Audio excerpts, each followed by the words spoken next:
ஏக்கா நேற்று வாங்கிட்டு வந்த 3 முட்டையுமே கூமுட்டாக்கா. ஆமா, அதுக்கு நாங்க என்ன பண்ணேன், கவர்மெண்ட் அப்பதான் தருது. கவர்மெண்ட்லயே கூமுட்டை தான் கொடுக்காங்களா? ஆமா. இது கம்ப்ளைண்ட் கொடுக்கதா இருந்தா யார்கிட்ட கொடுக்கலாம்? சிஎம்முக்கே நீ பண்ணிரு. ஏன்னா ரேஷன்ல அரிசி புழு இருந்தது வரதான் செய்யும், பருப்புலையும் வரதான் செய்யும். உடனே நீ உடனே கம்ப்ளைண்ட் பண்ண போறியா? ஏக்கா இதெல்லாம் ஒரு கேள்வியாக்கா? நீ எடுப்புல கம்ப்ளைண்ட் பண்ணணுங்க. அப்ப நீ எங்க போய் கம்ப்ளைண்ட் பண்ணுங்கம்மா, அங்க போய் கம்ப்ளைண்ட் பண்ணு நான் சொல்றேன். பால்வாடி ஸ்கூல்ல கொடுத்த முட்டை 3 முட்டை வந்து கூமுட்டையா இருந்துச்சு அப்படின்னு ஒருத்தவங்க போன் பண்ணாங்களா உங்களுக்கு? ஆமா பண்ணுனாங்க. சரி, அவங்ககிட்ட என்ன சொன்னீங்க? கம்ப்ளைண்ட் பண்ணணும், எங்க போய் கம்ப்ளைண்ட் பண்ணணும்னு கேட்டா. ஆமா, அதான் நான் சொன்னேன், நான் கவர்மெண்ட்டுக்கு வேலை பார்த்துட்டு நான் கம்ப்ளைண்ட் பண்ணதுக்கு இடத்துல நான் சொல்ல முடியுமா? சரி, அதுக்கு நீங்க சிஎம் செல்லுக்கு பண்ணுங்கன்னு சொன்னீங்களா? ஆனா சிஎம்க்கு தான் சொல்லணும், வேற என்கிட்ட போய் கேட்டதுக்கு நான் எனக்கு சொல்ல.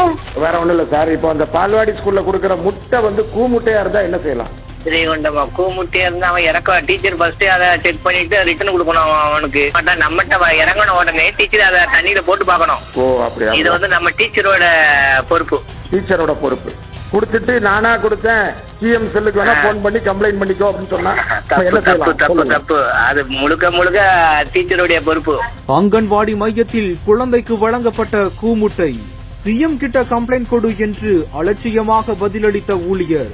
அப்ப முட்டைக்கு நீங்களாவது ஏதாவது கேட்கணும்லாக்கா? முட்டை இப்படி இருக்க நாங்க சொல்லதான் செய்வோம், எங்க ஆபீஸ்ல சொல்லாமையா இருப்போம். முட்டை சரியில்லாம வருதுன்னு சொல்லதான் செய்வோம். இணையத்தில் வெளியாகி புயலை கிளப்பிய ஆடியோ பதிவுகள்.